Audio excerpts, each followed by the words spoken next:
Nous sommes avec le colonel Kenway qui va nous présenter la gendarmerie de ce nouveau lieu de vacances. Je vous écoute, colonel. Alors pour commencer, on a actuellement une nouvelle unité. Donc je récapitule celle déjà présente sur la précédente île. Donc nous avons le PSIG qui a reçu de nouvelles tenues et un nouvel équipement, ainsi qu'un nouveau véhicule qui est le Prowler. Deuxièmement, on a le GIGN qui pareil a reçu de nouvelles tenues que je porte actuellement sur ma personne. Il a aussi reçu un nouveau véhicule qui est le Prowler. Troisièmement, vous avez la BRI avec ses fidèles motards que beaucoup connaissent, surtout les personnes ayant fait des excès de vitesse. Et en quatrième, vous avez la section de recherche, donc la section qui s'occupe de la criminalité, de l'infiltration et de gérer dans l'ombre, entre guillemets, la sécurité des citoyens. Parmi ces quatre unités déjà présentes auparavant, elles ont déjà été reformées, entre guillemets. De nouveaux équipements ont été reçus, ce qui a permis de mettre un renouveau sur toutes ces unités. Et une nouvelle unité a vu jour vis-à-vis des nombreuses îles présentes sur notre chère île de Tanoa. Cette unité n'est que la maritime. Donc la maritime a pour mission de surveiller tout ce qui est mer et océan, de s'occuper du transport et du renfort de troupes d'une île à une autre, de s'occuper de la protection de certains lieux comme le corail, qui, je répète, que le récif de corail est strictement interdit, comment vous dire, strictement interdit d'aller récupérer du corail à cet endroit-là. On a vu beaucoup de civils partir directement là-bas pensant que ils en avaient le droit. Absolument pas. Je le dis et le répète, si un civil est attrapé là-bas, il sera directement arrêté et mis en garde à vue avec un officier de police judiciaire. Pareil, au niveau du pétrole, comme vous devez le savoir, l'hélitreuillage est interdit pour des raisons de sécurité. La maritime a pour charge de s'assurer qu'aucun hélicoptère ne puisse atterrir ou ne puisse récupérer du pétrole depuis la plateforme. Par rapport à tout ça, nous avons quand même encore des gendarmes de carrière, donc qui sont présents dans les gendarmeries de Georgetown, de Ouméré et de Linaven. Les patrouilles ont dû revoir leurs tactiques, ont dû revoir leurs approches. Nous avons changé d'une île à une autre. Nous avons dû changer nos techniques. On ne peut pas garder les mêmes techniques que nous avions sur notre précédente île sur Tanoa. Pour l'instant, je ne peux pas assurer à tous les civils que notre technique est parfaite. Il nous faudra certainement plusieurs semaines, peut-être plusieurs mois, avant d'être parfaitement synchronisé et d'être parfaitement adapté au niveau de cette nouvelle île. Donc voilà pour l'instant ce qu'il en est. Colonel, est-ce que vous pouvez me dire ce qu'est devenu la douane? Alors, actuellement, sur cette nouvelle île, il n'y a pas de frontière imposée. Pour la simple et bonne raison que le gouvernement ne l'a pas fait. Donc pour l'instant, les douaniers sont encore présents.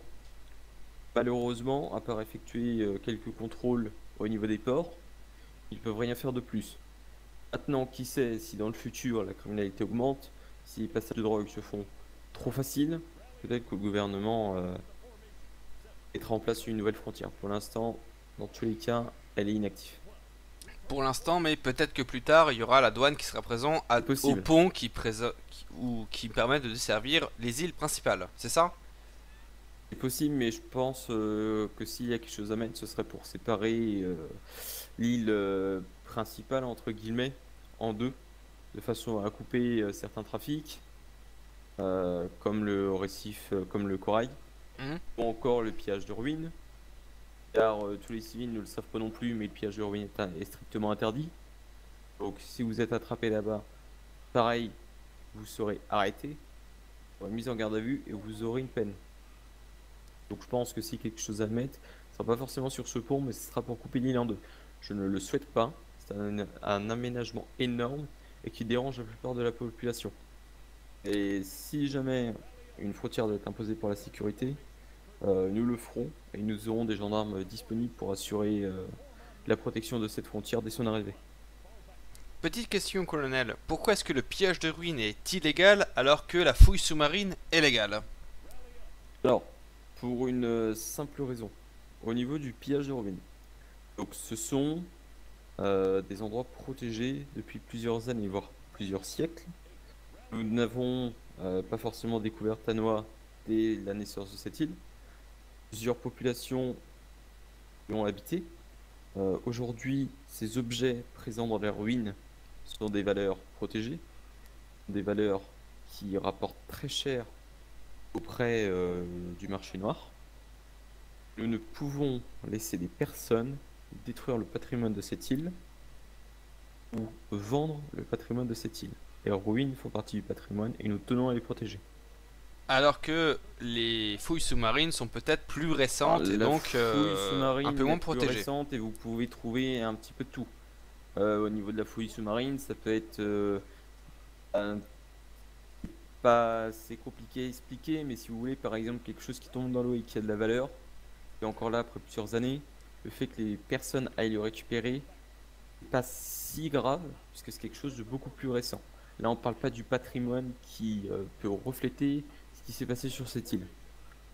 Est-ce que ça, dans ce cas-là, peut-être même un rapport avec la législation internationale qui fait que une ruine sous-marine peut appartenir au premier venu alors que le terrain appartient à la législation nationale, si on peut dire. C'est tout à fait ça, non?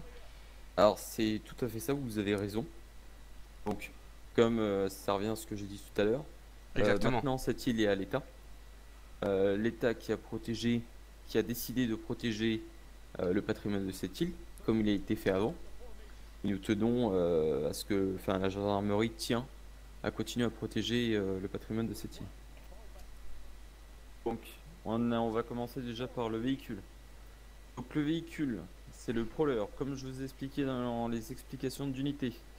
Le nouveau véhicule est attribué au GIGN et au PSIG vis-à-vis du terrain qui a beaucoup changé. Nous avons eu besoin pour les unités d'intervention d'un véhicule polyvalent, mais qui surtout réunissait des compétences terrain de façon à pouvoir atteindre rapidement et de façon efficace un lieu en forêt, sur terre ou dans des chemins périlleux.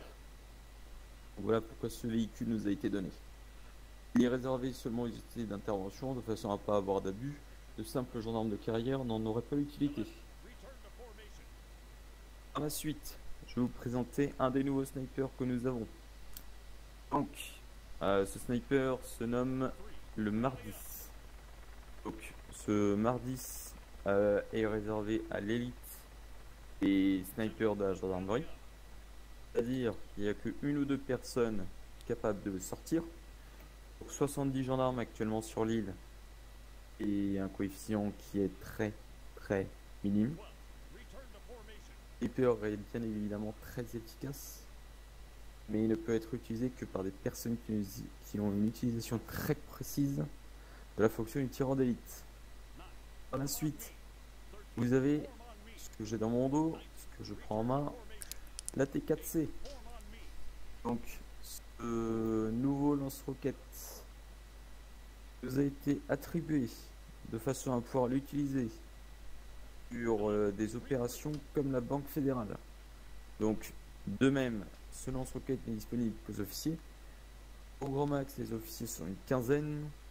Bien évidemment, il ne peut en avoir qu'un seul de sortie en gendarmerie vis-à-vis du coût de cet engin et vis-à-vis du coût des roquettes. Donc, il est utilisé seulement sur Banque fédérale de façon à ne pas avoir de soucis au niveau des civils. Nous ne voulons pas tuer, nous voulons sauver. Et encore, nous ne tuerons pas de l'infanterie avec ce lance-roquette, mais seulement des véhicules. Donc pour faire face aux véhicules blindés.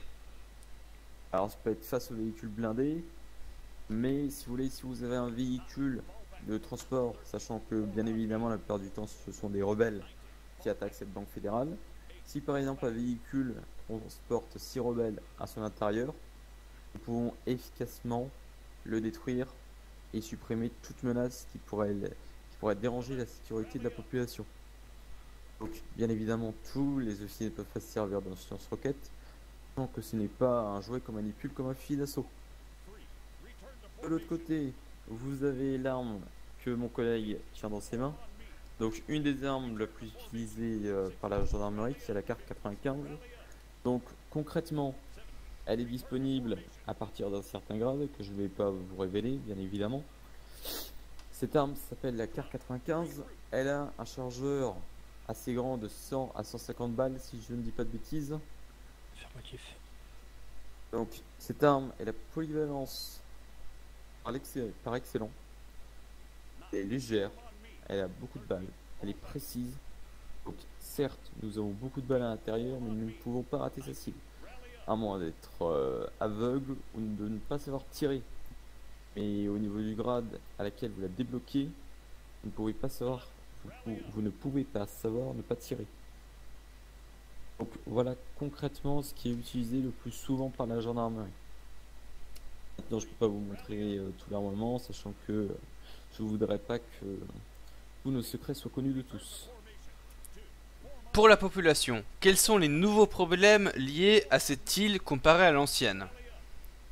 Alors comparé à l'ancienne, ce qu'on peut craindre, généralement sur ces îles, nous l'avons vu ces derniers jours, l'économie est plus basse qu'avant. Donc les civils gagnent moins et pour certains, ils dépensent plus. Donc forcément, chez beaucoup de civils, vous avez une minorité de personnes qui commencent à se rebeller. Vous êtes pauvre? C'est une réflexion, je ne suis pas pauvre. Et beaucoup de personnes pauvres travaillent jusqu'à temps d'avoir une arme, et au moment où ils ont une arme, vont braquer d'autres personnes pour leur soutirer de l'argent. Et c'est un grand fléau. Pour ma part, je le pense, va certainement arriver. Nous essayons de protéger les civils de tout ça. Nous ne pourrons pas les protéger tout le temps. Nous ferons de notre mieux, je le promets. Mais pour moi, c'est le plus grand risque que nous pouvons avoir. Maintenant, le deuxième grand risque est vis-à-vis des campements dits rebelles ou criminels. Donc, nous sommes en forêt. Beaucoup d'endroits sont encore inconnus de nos services. Alors, en forêt, nous ne pourrons pas tout savoir. Beaucoup de campements, beaucoup de camps où on stocke des armes ou de l'explosif peuvent être cachés. C'est une menace pour nous, c'est une menace pour la population, c'est une menace pour tout le monde. Si un groupe veut détruire un autre, que ces explosifs sont cachés, nous ne pouvons pas le savoir, ils ne peuvent pas le savoir. Par contre, au bout d'un moment, par stockage, ils peuvent facilement avoir de quoi détruire toute une ville entière. Maintenant, de notre côté, au niveau de la gendarmerie, on effectue beaucoup de patrouilles au niveau des unités d'intervention en forêt. Et dès qu'il y a des tirs ou des témoins, des civils qui viennent nous rapporter que dans une zone, beaucoup de tirs ont été entendus, beaucoup de rebelles ou criminels avec des armes ont été aperçus, nous allons la vérifier. Cet après-midi, nous avons vérifié une zone qui a porté ses fruits, et nous avons trouvé un élément illégal qui représentait pas grand chose, mais ça représentait quelque chose d'illégal. Donc cela montre qu'on continue vis-à-vis de notre travail acharné à détruire la minorité sombre qui commence à se forger dans l'île. Est-ce qu'il y a une récompense pour les civils qui vont collaborer plus qu'à la normale, on va dire? Ouais, désolé. Alors, Désolé, j'étais avec le mec. si vous voulez, c'est compliqué. De notre côté, vis-à-vis de l'État, etc., nous ne pouvons offrir des pots de vin.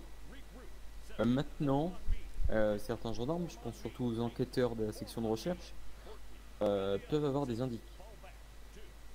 Et à eux, s'ils le souhaitent, de donner un petit billet à ces indices. Maintenant, le problème de ces indices, il faut qu'ils soient sûrs. Nous ne pouvons pas récompenser quelqu'un dès qu'il nous donne une information sans qu'elle soit vérifiée. Ça peut représenter un danger pour nous, ça peut représenter un danger pour la personne. Donc, à tous, mais on invite tout civil voulant sécurité et travail simple, sans inquiétude, à venir nous rapporter toute zone où ils ont pu apercevoir pendant leur travail ou pendant une simple balade des éléments suspects, des personnes armées, des groupements de véhicules dans un endroit où il n'y a rien. Et voilà, en tout cas, moi j'engage les civils à nous rapporter ce genre de comportement qui est très suspect. Eh ben, j'espère que ça va marcher. Merci à tous pour nous avoir suivis. Et la semaine prochaine, nous verrons les groupuscules que vous combattez, ce qu'ils revendiquent. Parce que bon, peut-être qu'ils revendiquent quelque chose de crédible, on sait jamais. On sait jamais.